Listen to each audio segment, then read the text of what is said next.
One of the driest parts of western Kenya is Nakach, near Kisumu. There's little natural vegetation here, and firewood is difficult to find. Traditionally, wood has always been used for fuel, but because no trees are being replanted, people are in need of an alternative energy source. With over 300 days of sunshine each year, the community is ideally placed to utilize solar energy for cooking. This solar cooker is called a cookit. These easily constructed cardboard solar panels reflect the sun's light onto the pan inside the plastic bag. The bag prevents dirt from contaminating the food. After a few hours in the sun, the pan heats up and cooks the food. But despite being easy to use, people in Nakach were still reluctant to try this new stove. At first, the people were very negative. They said, that cannot work. It is impossible. The sun cannot cook. The traditional method of cooking is faster. You'd put your food and within a short time it is ready and people can eat. But with solar cooking, you have to start quite early. By 9 o'clock, your food should be out in the sun, and you give it time to be ready by 12 o'clock, depending on what you're cooking. And in our traditional families, we don't usually prepare food very early in the morning. And so when you start preparing your meat early, you want to put it out, people will wonder what's wrong with you. That is not normal. But as the demonstrations went on and they tasted the foods and they realized the food was very sweet. Actually, the solar cooked foods are very sweet and compared to the ones that are cooked on the traditional jiko. And so people started buying the cookit.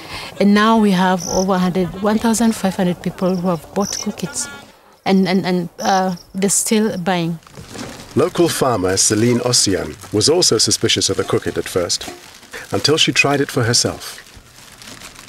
Cooking with solar is very easy. When I cook with solar, I just leave the food to cook by itself and go off to do other chores. When the kids come back from school, even if I'm not there, they can just pick up the food and eat it. When you cook with solar, your hands don't get dirty and it's very clean, as the food can't burn. I have seen the goodness of cooking with solar. I used to spend 40 Kenya shillings a day on firewood, but nowadays I only have to buy 15 shillings worth of firewood when there's no sun. I've saved a lot of money since I bought this cooker. Not only is solar cooking cleaner and more convenient, the money Celine saves on firewood, she's now able to spend on the family instead. The money I used to spend on firewood, I now save to buy other things.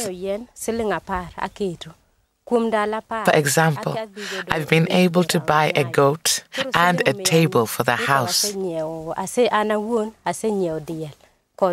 The extra money has helped me a lot. And I can now send money to my mother. So I really appreciate the solar cooker.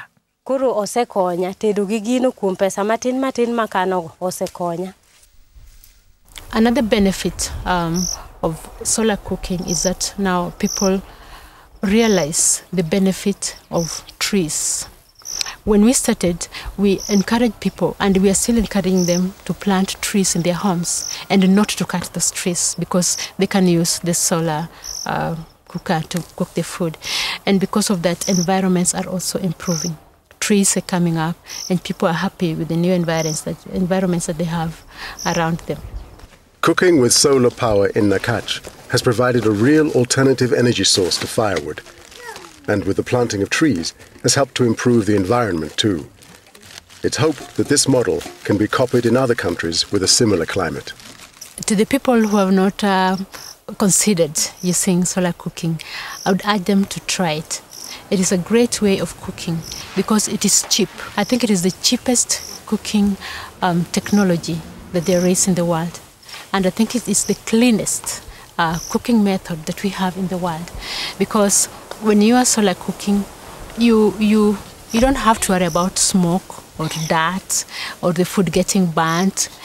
And also the food that is cooked by solar is very tasty because all the vitamins are retained in the food. It is very delicious. It is very convenient. You put your food there. You have a lot of time to attend to other things, so that cooking does not take so much of your time. This is one thing that even the women that are cooking here testify of. When they put their food out, they can go for meetings, they can go to do anything else, and they don't have to worry about their families missing food because they've already made arrangements for the food to cook. You don't have to have somebody to attend to it. And so it gives you a lot of free time. It is a good method of cooking, and it will make a lot of difference even in their families and their lives.